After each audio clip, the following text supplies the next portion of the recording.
Hello everyone and welcome to EdjuristTV. I'm your host, Dr. Justin Baffin, and this is your stop for conversation on law and education.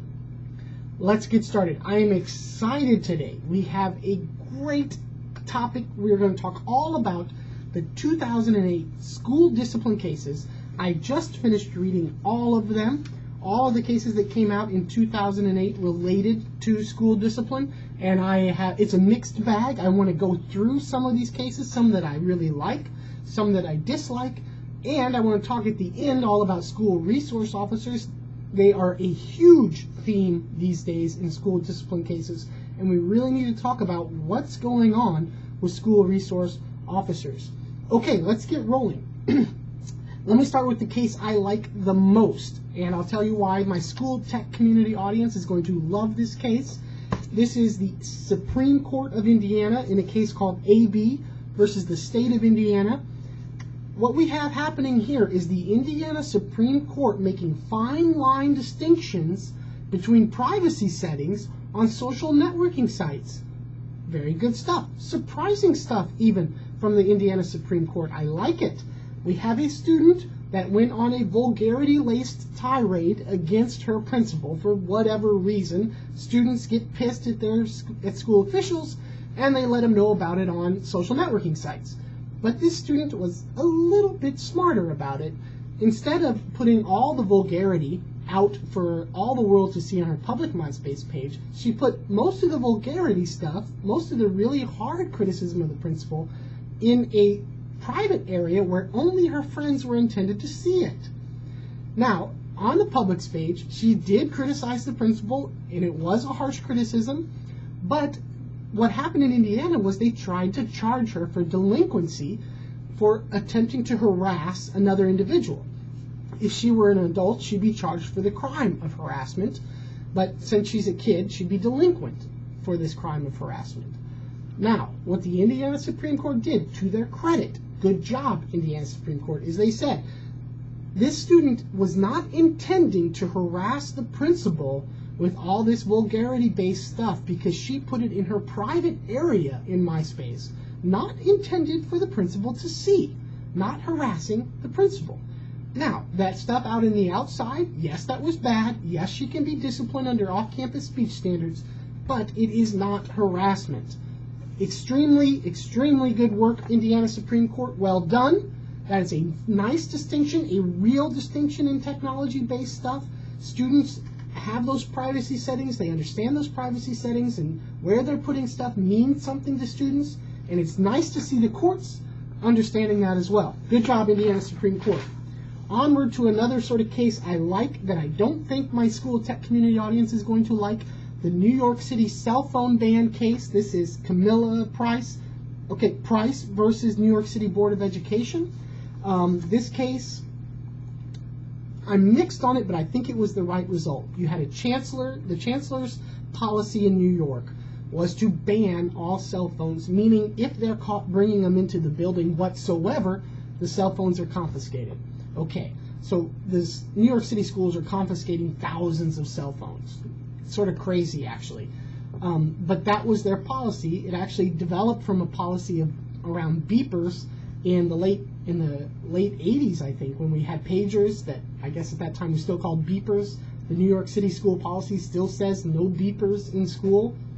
I don't know how many kids are carrying beepers around anymore, but whatever, that's what the New York policy says. Some local parents, along with the teachers union, said that no, we should have cell phones in schools. We'll keep them turned off, but kids should be able to carry them in to schools. Interesting that the teachers union jumped on board there. Anyway, they sued the New York City Board of Education. The Board of Education said, no, we don't want them in our schools at all. They disrupt the educational process, yada, yada. The parents tried to claim that we should apply strict scrutiny to that standard, meaning a high-level test of there needs to be a compelling interest, because we are taking away their fundamental right to direct their kids' education. The court said no, that was too high a standard. All we need is a rational basis for this policy. They found a rational basis to prohibit disruption. The court also said that they It was non-justiciable in some ways because they cannot supplement their decision for the decision of the school administrator. I think this was the right outcome, maybe not from a techie perspective, but this was the right outcome legally, where New York City is still banning their cell phones. We're going to see more on this cell phone issue. I think we're going to have probably more cases referencing back to this one, and we may not have even seen the last of this case. So maybe we'll watch for this one in 2009. Okay, onward. Next one I want to talk about is another good case. Third good case in a row. I'm excited. I'm stoked. The courts are doing some good things out there. Here we have the Sixth Circuit, my home circuit. Now, let me tell you, I'm not happy with some of their expression decisions this year, but this decision on video cameras in schools was a good one. What we had here was a school from Tennessee was putting video cameras in the boys and girls locker room. Those cameras were live. They were feeding to the principal's office, and they were recorded. You could go back and watch tape from a while ago. Once the students found out about this, it was sort of secret in the school. Once the students found out, they brought suit, and they won at the Sixth Circuit, which was the right decision. The Sixth Circuit said you needed to have a good reason to have video cameras. There needed to be some kind of history of disturbance, some reason that those video cameras are even in the school locker room in the first place. And they found that the school did not, and that the right to privacy in your own body, the privacy of your being nude, they need to have a very good reason to override that. They did not. No video cameras in the boys' locker room and the girls' locker room unless you have an extremely good reason. Very good decision from the Supreme Court. I like from the Sixth Circuit. I'm sorry. I like the precedent that this is going to set in regard to video cameras. There are some dumb video camera decisions out there. This is a good one, a smart one. I like it. Hopefully that'll turn the tide a little bit with video cameras. Very good. The name of this one was Branham versus Overton County School Board. Onward. Let's get to some cases I dislike now. Okay, we did 3 cases. I'm happy. I'm stoked about doing 3 cases that I like, but let's do some bad ones. Here's a bad one. We have Picone versus Bangor Area School District. This is the Commonwealth Court, the appeals court out of Pennsylvania.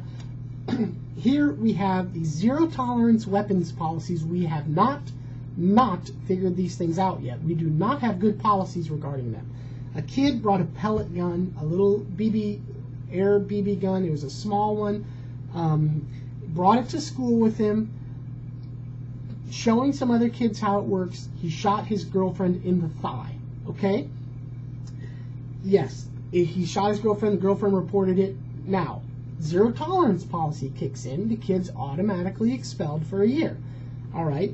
The kid, of course, at his expulsion hearing said this is not a weapon, number one. We should not be considering this pellet gun a weapon. And also an issue was the school policy's definition of a weapon is something that causes serious bodily injury. So we need to define weapon, and number 2, we need to define serious bodily injury. Okay. Here's what the court said about serious bodily injury about this pellet gun, and I don't like this. They said that this pellet gun, if shot in the eye, if you shoot someone in the eye, it could cause serious bodily injury right here in the eye. I have a good story about that. I won't go into it right now, but I actually did in my past shoot a friend of mine in the eye with a BB gun. He's okay. He can still see. Some other time. You see me at a conference or something, let me know. I'll tell you the story. But they said this can cause serious bodily injury if shot in the eye. The student, intelligently, I predicted it. I was reading. I'm like, no, here's the counter argument. And they brought this up, is that anything in the classroom can cause serious bodily injury to the eye. Scissors, a pencil, pens, heck, calculators. I mean, if they're thrown and hit someone in the eye, you can cause serious bodily injury with any of those common utensils in school classrooms. The court here made a bad distinction, in my opinion. They said that this is different. The pellet gun is different when it's causing serious bodily injury to your eye, that it fires a projectile at high speeds. If it happened to hit someone's eye, it would cause problems that way. Therefore, this was a weapon, and the expulsion was correct. Now, I don't have any sympathy for this kid. You shouldn't be bringing weapons onto campus. That's fine with me. But what we don't need to be doing is making these fine line distinctions between serious bodily injury in relationship to someone's eyes, okay? A lot of things can hurt your eyes. If someone were to push my glasses the wrong way, they could cause serious bodily injury to my eyes. If I bump something the wrong way, okay? That is not a good standard to be basing this on, anything that can cause serious bodily injury to the eye. Now, if you want to say that the pellet gun can cause serious bodily injury generally, fine by me, fine. It caused a big welt on that girlfriend's leg, okay? That could be defined as serious bodily injury. That's okay with me. But this eye business, that's dumb. This is a bad standard. I hope that this is not followed. This is the Commonwealth Court of Pennsylvania in Picone versus Bangor Area School Board. Not a good standard in here. Not maybe the right result, but not a good rationale. Okay, last case before we turn to school resource officers. This one I absolutely detest. This is out of Georgia, the Court of Appeals of Georgia. We had a student in a classroom. He was in an in-school suspension. There was a paraprofessional put in that room to supervise the in-school suspension students. The student came in, caused a bit of a disruption, threw some papers on the floor, was belligerent, did not respond to instructions, yada yada. Nevertheless, all stuff that high school kids do, okay? When I was teaching high school, this stuff happens, and good teachers know how to deal with it. But the paraprofessional in the room did not know how to deal with it. She called the school resource officer in. The school resource officer charged this kid with being delinquent under their statute in Georgia that says it is illegal for anyone to disturb a school. Charges this kid with delinquency. I don't know why. I think that was a silly move. But this court in Georgia upheld it, finding that, yes, there was a disturbance in this room, that the kid throwing the papers on the floor or not responding to the paraprofessional was causing a disruption, making the other kids in the class laugh. That's a disruption. Now this kid was charged with delinquency. You know, it's going to be on his record. This is a bad, bad, bad decision. A good teacher, reading this case, the facts of this case, a good teacher would not have had this issue. It's just because we had a bad teacher in that room. So this kid is paying the price for the school hiring a paraprofessional who did not know what was going on, did not know how to handle student discipline issues in their room, called the school resource officer, and now this kid is delinquent. That's a bad, bad result. Maybe legally this is the right call here, but having a law that says that you're starting to charge kids for disrupting the school, can you even imagine how many kids could be charged delinquent in Georgia under this no disruption of school standard? That's insane to me. I think that's probably needs to have a subsequent law added to it. If you want to charge adults with disturbing schools and make that a crime, okay with me, but let's put a provision in there that says this law shall not apply to delinquency for any children that are in the school. Georgia needs a little work on that one. I do not like this case. This case is called In the Interest of JD, Court of Appeals of Georgia. Bad, bad result there. Nevertheless, school resource officer was involved, and the school resource officer is the one that took it to the extreme. Took it right to the extreme. Let's charge this kid with a crime, make him juvenile delinquent. I have problems with school resource officers, and reading all the 2008 cases, I'm seeing that school resource officers are a big, big, big issue in student discipline these days, and we have not figured out what to do with them yet. We have got to figure out how to deal with student resource officers. I'm going to talk about one case where I think we did exactly the wrong thing, and then I want to talk about a couple of cases where I think we did the right thing. Okay? Number one, a case out of Florida. I referenced it in the blog a couple of days ago. This is CMM versus State of Florida, Court of Appeals in Florida. Here, a school resource officer was walking up and down the hallways doing much the thing that a principal does, okay? Just sort of patrolling and making sure kids are doing the right thing. A kid happened to be out in the hallway, had a bit of an encounter with this school resource officer. They pushed back and forth a little bit. This kind of stuff happens, folks, in schools. Sometimes kids will touch their teachers and get angry. Nevertheless, because this was a school resource officer, this kid was charged delinquent again, juvenile delinquent, charged as he would be charged for an adult-type crime here, for battery of a law enforcement officer, a higher level crime than just battery generally. And so I think this is a horrible result here.